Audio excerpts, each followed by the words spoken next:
கால ஆசிரியர் பெருமக்களுக்கும் வணக்கம். இந்த வீடியோ வந்து பார்த்தீங்கன்னா ஆசிரியர் தகுதி தேர்வு, இந்த டீச்சர் எலிஜிபிலிட்டி டெஸ்ட் டிஇடியில் தாள் 2க்கு உண்டான சைக்காலஜி. அதுலேயும் வந்து பார்த்தீங்கன்னா 4th யூனிட் பார்க்குறோம். இந்த 4th யூனிட் வந்து பார்த்தீங்கன்னா மோட்டிவேஷன் அண்ட் லேர்னிங், உந்துதல் மற்றும் கற்றல், இதை பற்றி தான் பார்க்க போகிறோம். நான் ஏற்கனவே பார்த்த 3 யூனிட்டில் எப்படி வந்து 2 பார்ட்டாக 50 கொஷினாக அந்த யூனிட்டில் டாபிக் வைஸ் போட்டிருந்தோமோ அதே மாதிரி தான் வந்து பார்த்திங்கன்னா இந்த யூனிட்டுக்கும் மோட்டிவேஷன் லேர்னிங் இதில் வந்து பார்த்திங்கன்னா இந்த 4th யூனிட்டுக்கு 2 பார்ட்டாக 50 கொஷின் ஒவ்வொரு டாபிக் வைஸாகவே போடுறோம். இந்த வீடியோவில் வந்து பார்த்திங்கன்னா மோட்டிவேஷன் லேர்னிங்கில் என்னென்ன டாபிக் பார்க்க போகிறோம் அப்படின்னு பார்த்தீங்கன்னா, மோட்டிவேஷனை பொறுத்த வரைக்கும் அதோட மீனிங், அதோட டெஃபினேஷன், அதுக்கப்புறம் பார்த்திங்கன்னா Maslow theory of motivation and its educational implications, level of aspiration, அடுத்தது இதெல்லாம் பார்க்க போகிறோம். அடுத்தது லேர்னிங்கில் theories of learning and its educational implications, cognitive theory, Jean Piaget, behaviorist theory, Pavlov's classical conditioning, Skinner operant conditioning and Thande connectionism, constructive theory, John Dewey, humanistic theory, Carl Rogers. இவரோட இதை தான் வந்து பார்த்தீங்கன்னா இந்த வீடியோவில் பார்க்க போகிறோம். ஃபஸ்ட்டு பார்ட்டில் ஒரு 50 கொஷின் மோட்டிவேஷன் எடுத்தோன்னே இருக்குது. இந்த மோட்டிவேஷன் அப்படிங்கிறது உங்களுக்கு உந்துதல். இதில் முதல் கொஷின் வந்து பார்த்தீங்கன்னா, உந்துதல் முதன்மையாக எதனுடன் தொடர்புடையது அப்படின்னு பார்த்தீங்கன்னா, மக்கள் ஏன் ஒரு செயலை செய்கிறார்கள் அப்படிங்கிறத அந்த மோட்டிவேஷன் இதனுடன் தொடர்புடையது.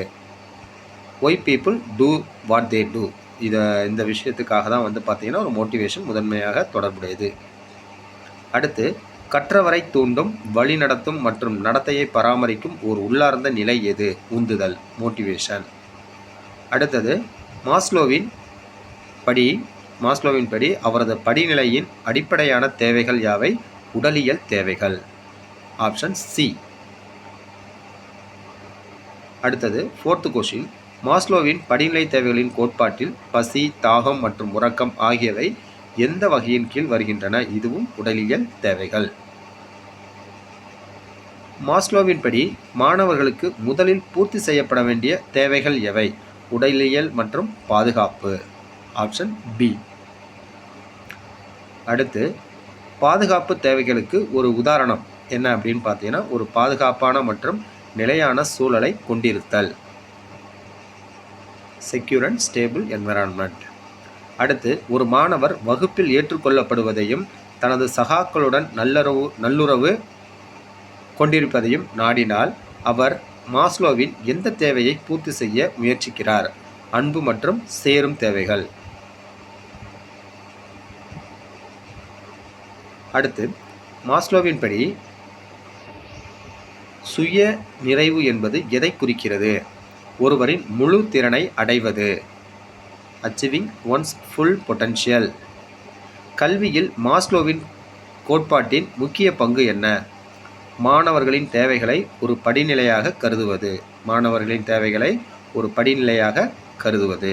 To consider the students needs as a ஹியரார்ச்சி.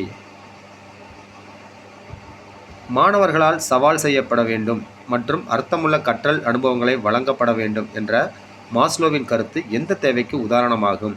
சுய நிறைவு தேவை, செல்ஃப் ஆக்சுவலைசேஷன். மாஸ்லோவின் கோட்பாட்டின்படி ஒரு ஆசிரியர் மாணவர்களின் சுய மரியாதையை வளர்க்க என்ன செய்ய வேண்டும்? மாணவர்களின் சாதனைகளை அங்கீகரித்தல் மற்றும் பாராட்டுகளை வழங்குதல். To recognize students' achievements and provide prize. மாஸ்லோவின் படி ஒரு மாணவர் பள்ளியில் புறக்கணிக்கப்பட்டதாக உணர்ந்தால் அவரது எந்த தேவை பூர்த்தி செய்யப்படவில்லை? அன்பு மற்றும் சேரும் தேவை, லவ் அண்ட் பிலாங்கிங். ஒரு மாணவரின் ஆஸ்பிரேஷன் நிலை, லெவல் ஆஃப் ஆஸ்பிரேஷன் எதை குறிக்கிறது? ஒரு குறிப்பிட்ட பணியில் அவர்கள் அடைய விரும்பும் இலக்கு அல்லது தரம். Option C. A goal or standard they hope to achieve in a particular task. அடுத்து, உயர் லெவல் ஆஃப் ஆஸ்பிரேஷன் கொண்ட மாணவர்கள் பொதுவாக எப்படி இருப்பார்கள்? அப்படின்னு பார்த்தீங்கன்னா, சவாலான பணிகளை விரும்புவார்கள். Prefer challenging task. Level of ஆஸ்பிரேஷனை பாதிக்கும் ஒரு முக்கிய காரணி முந்தைய வெற்றி அல்லது தோல்விகளின் அனுபவம். Prior experiences of success or failure. அடுத்து, ஒரு மாணவரின் லெவல் ஆஃப் ஆஸ்பிரேஷனை அதிகரிக்க ஒரு ஆசிரியர் என்ன செய்ய வேண்டும்? யதார்த்தமான மற்றும் அடையக்கூடிய இலக்குகளை நிர்ணயிக்க உதவுதல். Set realistic and achievable goals. அடுத்து, உந்துதல் என்பது கற்றலின் எந்த அம்சத்துடன் தொடர்புடையது? கற்றலின் ஆரம்பம், திசை மற்றும் நிலைத்தன்மை. Option B. The initiation, direction and persistence of learning. வெளிப்புற உந்துதலுக்கு ஒரு உதாரணம் எது? Extrinsic motivation. ஒரு நல்ல மதிப்பெண் அல்லது பரிசை பெறுவதற்காக படிப்பது. Studying for a good grade or a reward. உள்ளார்ந்த உந்துதல், அதாவது வெளியார்ந்த உந்துதலுக்கு எடுத்துக்காட்டு ஒரு நல்ல மதிப்பெண் பெற்று அல்லது பரிசை பெறுவதற்காக படிப்பது வெளியார்ந்தது.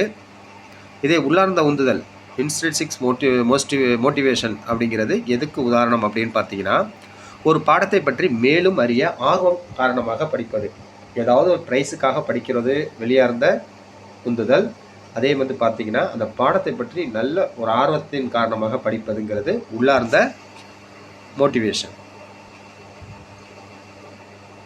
அடுத்தது, ஒரு ஆசிரியரின் நேர்மறையான வலுவூட்டல் பாசிட்டிவ் ரீஇன்ஃபோர்ஸ்மெண்ட் என்பது மாணவர்களின் லெவல் ஆஃப் ஆஸ்பிரேஷனை எவ்வாறு பாதிக்கிறது? அது அதிகரிக்கிறது. ஒரு ஆசிரியரோட பாசிட்டிவ் ரீஇன்ஃபோர்ஸ்மெண்ட் அவரோட லெவல் ஆஃப் ஆஸ்பிரேஷனை அதிகரிக்க செய்கிறது. அடுத்து, லேர்னிங் தியரிஸ், அதாவது கற்றல் கோட்பாடுகள். இதில் பார்த்தீங்கன்னா, கற்றல் என்பது எதை குறிக்கிறது? அப்படின்னு பார்த்தீங்கன்னா, பிறப்பிலிருந்து வரும் உள்ளுணர்வு நடத்தை, அனுபவத்தின் விளைவாக ஏற்படும் நடத்தையில் ஒப்பீட்டளவில் நிரந்தரமான மாற்றம். Option B. கற்றல் என்பது எதை குறிக்கிறது அப்படின்னு பார்த்தீங்கன்னா, அனுபவத்தின் விளைவாக ஏற்படும் நடத்தையில் ஒப்பீட்டளவில் நிரந்தரமான மாற்றம். இதை தான் பார்த்தீங்கன்னா கற்றல் என்பது குறிக்கிறது.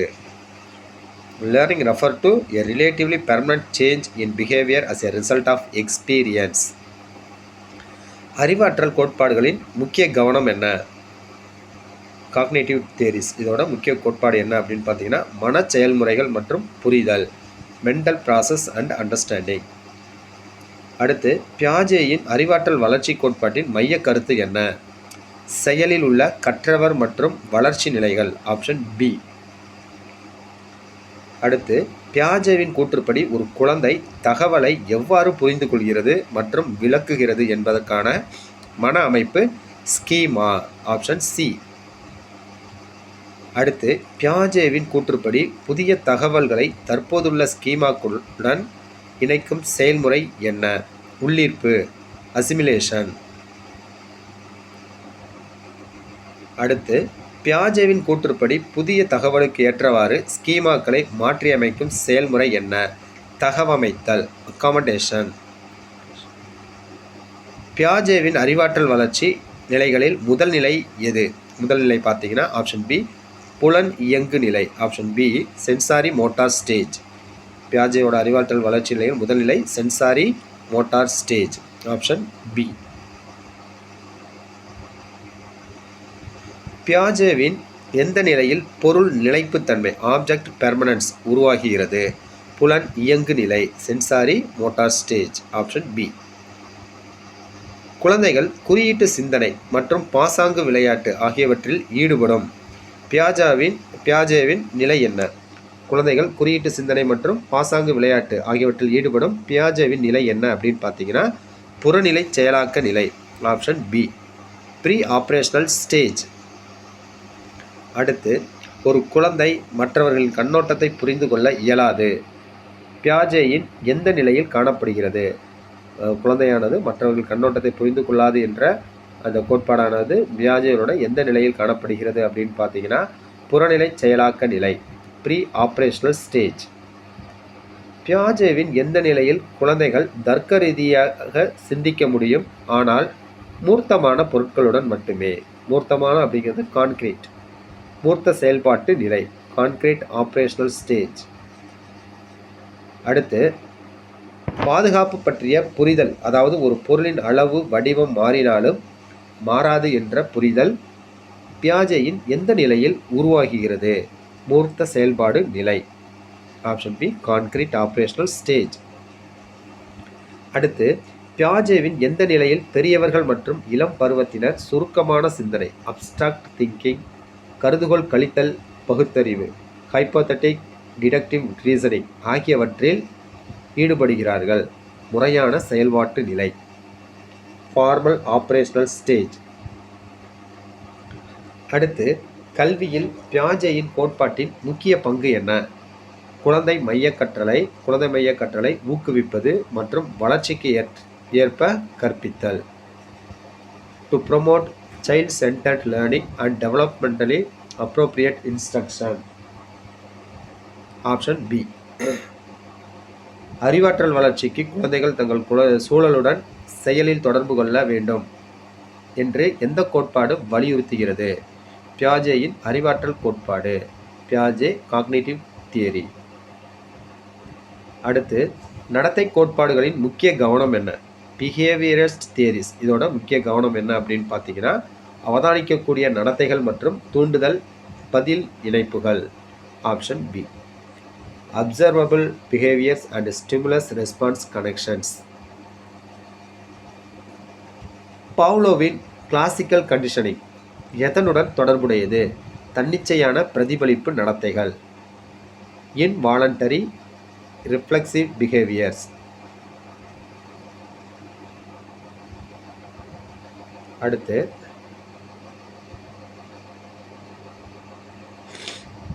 பாவ்லோவின் பரிசோதனையில் உணவு என்பது என்ன?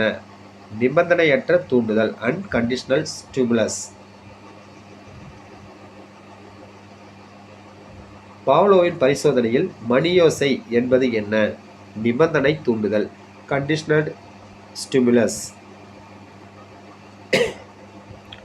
கிளாசிக்கல் கண்டிஷனிங் மூலம் மாணவர்கள் பயம், கவலை போன்ற உணர்வுபூர்வமான பதில்களை கற்றுக்கொள்கிறார்கள் என்று எந்த கோட்பாடு விளக்குகிறது? Classical conditioning. Option C classical conditioning. அடுத்து கல்வியில் கிளாசிக்கல் கண்டிஷனிங்கின் முக்கிய பங்கு என்ன? கல்வியில் கிளாசிக்கல் கண்டிஷனிங்கோட முக்கிய பங்கு என்ன அப்படின்னு பார்த்தீங்கன்னா, வகுப்பறை சூழல் மற்றும் கற்றல் அனுபவங்களுடன் நேர்மறை அல்லது எதிர்மறை தொடர்புகளை உருவாக்குவது. Option B. To create positive or negative associations with classroom environments and learning experiences. அடுத்து ஸ்கின்னரின் ஆப்பரண்ட் கண்டிஷனிங் எதனுடன் தொடர்புடையது? தன்னிச்சையான நடத்தை மற்றும் அதன் விளைவுகள். Option B. Voluntary behaviour and its consequences. Operant கண்டிஷனிங்கில் ஒரு நடத்தையின் நிகழும் வாய்ப்பை அதிகரிக்கும் விளைவு என்ன? வலுவூட்டல் ரீஇன்ஃபோர்ஸ்மெண்ட். ஒரு நடத்தையின் நிகழும் வாய்ப்பை குறைக்கும் விளைவு என்ன? தண்டனை பனிஷ்மெண்ட். பாராட்டு, வெகுமதிகள் மற்றும் நல்ல மதிப்பெண்கள் ஆகியவை எதற்கு உதாரணங்கள்? நேர்மறை வலுவூட்டல் பாசிட்டிவ் ரீஇன்ஃபோர்ஸ்மெண்ட். ஒரு மாணவர் வீட்டுப்பாடம் செய்யும்போது வகுப்பறையில் ஆசிரியரின் திட்டுகள் பார்த்தீங்கன்னா நின்றுவிட்டால் அது எதற்கு உதாரணம்? எதிர்மறை வலுவூட்டல் நெகட்டிவ் ரீஎன்ஃபோர்ஸ்மெண்ட். ஒரு நடத்தையை நிறுத்த விரும்பினால் அதை புறக்கணிப்பது எதற்கு உதாரணம்? புறக்கணிப்பு எக்ஸ்டிங்ஷன். கல்வியில் ஸ்கின்னரின் ஆப்பரண்ட் கண்டிஷனிங்கின் முக்கிய பங்கு என்ன? விரும்பத்தக்க நடத்தைகளை வலுவூட்டுவது மற்றும் விரும்பத்தகாத நடத்தைகளை குறைப்பது. Option B. To reinforce desirable behaviours and decrease undesirable ones. அடுத்து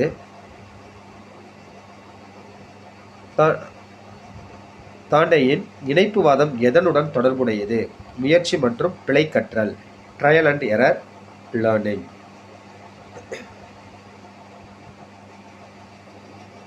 அடுத்து தாண்டேயின் கற்றல் விதிகளில் மிக முக்கியமானது எது? விளைவு விதி, லா ஆஃப் எஃபெக்ட். இதோட வந்து பார்த்தீங்கன்னா இந்த ஃபஸ்ட்டு பார்ட்டில் ஒரு 50 கொஷின் முடிஞ்சுது. அடுத்த வீடியோவில் அடுத்த 50 கொஷின் இந்த வீடியோக்கு இந்த 4th யூனிட்டுக்கு பார்ப்போம். தேங்க்யூ ஃபார் வாட்சிங். இல்லை ஏதாவது நீங்கள் சஜஷன் ஏற்கனவே சொன்ன மாதிரி சஜஷன் ஃபீட்பேக் இருந்தால் கண்டிப்பாக சொல்லலாம். தேங்க்யூ ஃபார் வாட்சிங்.